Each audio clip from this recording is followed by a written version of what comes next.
It was just a hobby drone, until the elderly repairman pulled out the memory card and saw what was recorded on it. What he saw on that screen took him back 20 years, to the skies over Iraq, and now he was the only witness to a secret that no one was supposed to know. But before we dive into this incredible story, if you're new here, welcome to The Last Witness. We share the most amazing, untold stories of ordinary people with extraordinary secrets. Stories where someone becomes the final witness to incredible events. Make sure to hit that subscribe button and ring the notification bell so you never miss our latest stories. And if you enjoy this story, please give it a thumbs up. It really helps us continue bringing you these incredible tales. Now let's get back to Bob's story. Bob Mitchell had been running his small electronics repair shop in Queens for over a decade.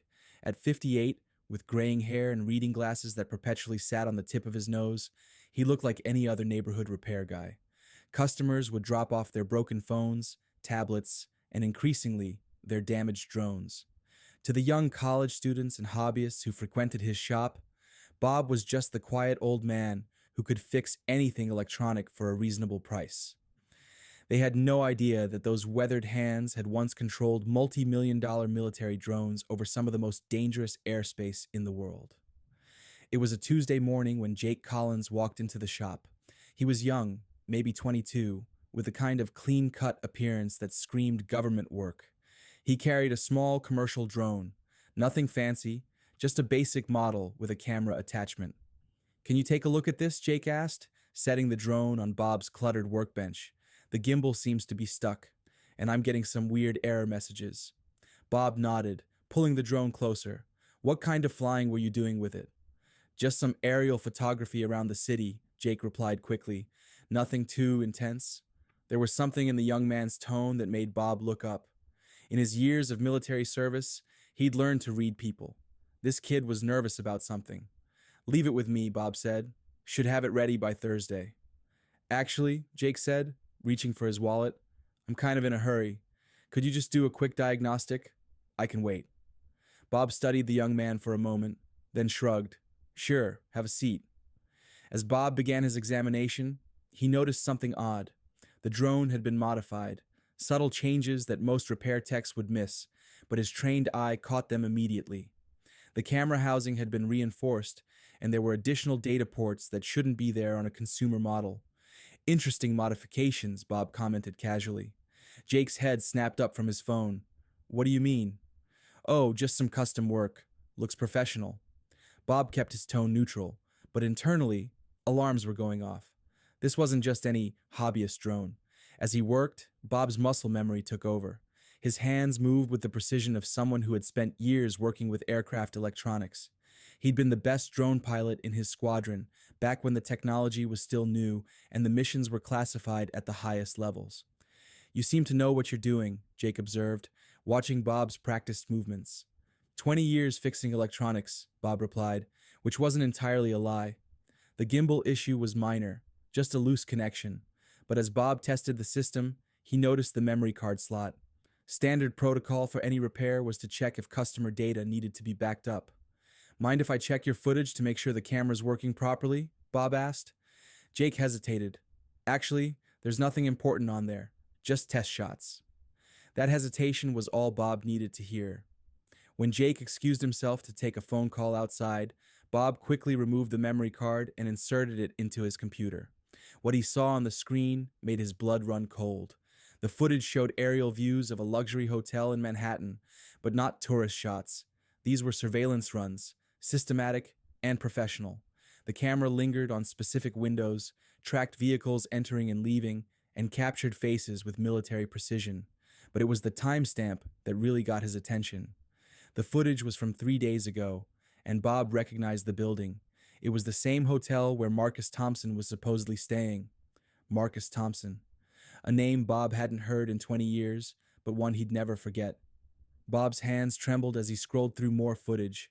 There, a glimpse of a man walking across the hotel lobby. Even from the aerial view, even after 2 decades, Bob recognized him immediately. Marcus Thompson was supposed to be dead. Bob had been there the day Thompson's helicopter was shot down over Baghdad. He'd watched the wreckage burn, had attended the memorial service, had written letters to Thompson's wife. But there he was, very much alive, walking into a Manhattan hotel. Bob's mind raced. If Thompson was alive, it meant everything they'd been told was a lie. The mission in Iraq, the cover up, the medals they'd all received for their service, it was all built on deception. And now this kid, this Jake Collins, was surveilling Thompson with military grade equipment. Bob quickly copied the files to his own system and ejected the memory card just as Jake returned from his call. Everything check out? Jake asked, his eyes scanning Bob's workbench. Gimbal's fixed, Bob said, his voice remarkably steady. Camera's working fine too. Jake paid quickly and left, but not before giving Bob a long, searching look. After the door closed, Bob sat in the silence of his workshop, staring at his computer screen. The footage was damning. Whoever Jake worked for, they were planning something involving Marcus Thompson. Bob picked up his phone with shaking fingers. There was only one person he could trust with this information, Detective Michael Collins of the NYPD. Michael was old school, a cop who still believed in doing the right thing, regardless of the politics involved. But as he was about to dial, Bob noticed something that made him freeze. The last name on Jake's credit card receipt was Collins. Jake Collins. Michael Collins, the detective's son. Bob set the phone down, his mind spinning. If Jake was Michael's son, and Jake was surveilling Marcus Thompson, then either Michael was part of whatever was happening, or his son was operating without his knowledge. Either way, Bob was in danger. He looked at the copied files on his computer. This information could destroy careers, topple governments, expose 2 decades of lies, but it could also get him killed. Bob had faced enemy fire in 3 different countries. He'd flown missions that officially never happened, but sitting in his quiet repair shop in Queens, looking at footage that could change everything, he felt more afraid than he had since his first combat mission. The shop's phone rang, making him jump. Bob's electronics, he answered. Mr. Mitchell? The voice was young, professional. This is Agent Sarah Chen with the NSA. We need to talk. Bob's heart pounded. I think you have the wrong number. We know about the drone, Mr. Mitchell. We know what you saw, and we know who you are. The line went dead. Bob stared at the phone, then at his computer screen. 20 years ago, he'd been Robert Mitchell, call sign Eagle Eye, one of the military's most skilled drone pilots. He'd flown reconnaissance missions over Iraq, Afghanistan, and places that weren't supposed to exist on any map. He'd been honorably discharged after a classified incident that officially never happened, given a new identity, a generous pension, and strict instructions to never speak about his service. Now his past was catching up to him. Bob quickly copied the files to a secure drive, then began wiping his computer's hard drive. If they knew who he was, they'd be coming for the evidence. As he worked, memories flooded back. The mission in Iraq, where Marcus Thompson had supposedly died. The classified orders that came down from the highest levels.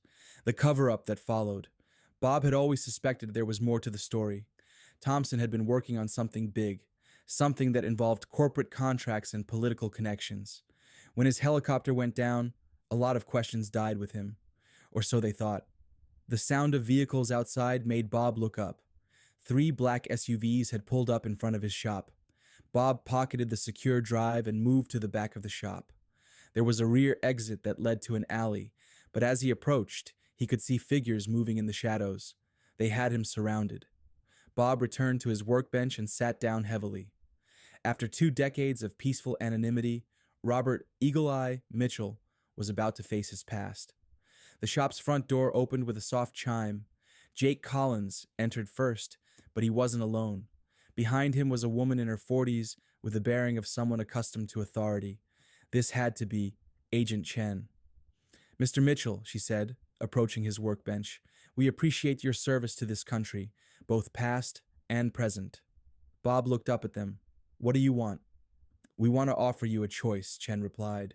You can forget what you saw today, go back to your quiet life, and continue to receive your pension, or you can become part of something much bigger than yourself.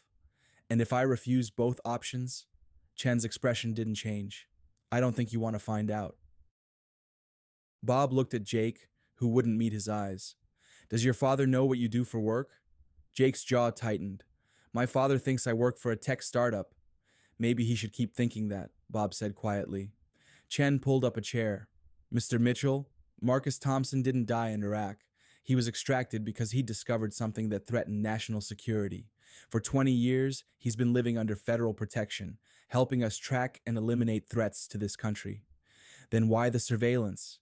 Because someone's been trying to kill him, Jake interjected. 3 attempts in the past 6 months. We think there's a leak in the protection detail. Bob felt the pieces clicking together. And you needed someone with my skills to help track the threat. Chen nodded. The footage Jake captured shows a pattern. Someone's been watching Thompson, learning his routines. We think they're planning another attempt. Bob looked at the two agents. Why should I believe you? Because, Chen said, sliding a photograph across the workbench, we know you've been having nightmares about Iraq for 20 years. We know you blame yourself for Thompson's supposed death. This is your chance to make it right. Bob stared at the photograph. It showed Thompson, older now but unmistakably alive, sitting in what looked like a secure facility. What would you need me to do? Help us keep him alive, Jake said. Use your skills one more time. Bob was quiet for a long moment, thinking about the path that had led him here. From the skies over Baghdad to a repair shop in Queens, it seemed his war had never really ended. I'll need full access to the surveillance data, he said finally. Chen smiled. Already arranged. And I want to talk to Thompson personally. That can be arranged too. Bob nodded slowly. Then I guess Eagle Eye is coming out of retirement. As he powered up his computer and began analyzing the drone footage with fresh eyes, Bob felt something he hadn't experienced in years. Purpose. The quiet repair shop in Queens faded away, replaced by the focused intensity of a mission briefing. Robert Mitchell, the repair technician, was gone. Eagle Eye was back. But as he worked, Bob couldn't shake the feeling that he was walking into something much more dangerous than a simple protection detail. The footage told a story, but there were pieces missing. And in his experience, missing pieces usually meant someone was lying. Still, after 20 years of wondering what happened to Marcus Thompson, he was finally going to get answers, even if those answers might get him killed. The drone sat silent on his workbench, a small piece of technology that had changed everything, just like 20 years ago when a different kind of drone had started a chain of events that led to this moment. Bob smiled grimly as he worked. It seemed fitting that drones would be both the beginning and, possibly, the end of his story. Outside, the streets of Queens buzzed with normal life. People going to work, students heading to class, families running errands. None of them knew that in a cluttered repair shop, a ghost from America's secret wars was preparing for one last mission. Eagle Eye was ready to fly again. But this time, the stakes were higher than they'd ever been, because this time, it wasn't just about completing a mission. It was about finally learning the truth. Thank you for listening to this incredible story here on The Last Witness. If you enjoyed Bob's story and want to hear more amazing tales of ordinary people who become the final witnesses to extraordinary events, please hit that like button and subscribe to our channel. Your support helps us continue bringing you these untold stories that deserve to be heard. What did you think about Bob's discovery? Do you believe he made the right choice in helping the agents? Let us know in the comments below. We love hearing your thoughts on these stories. And remember, sometimes the most incredible secrets are hiding in the most ordinary places. Until next time, keep listening and keep witnessing the truth.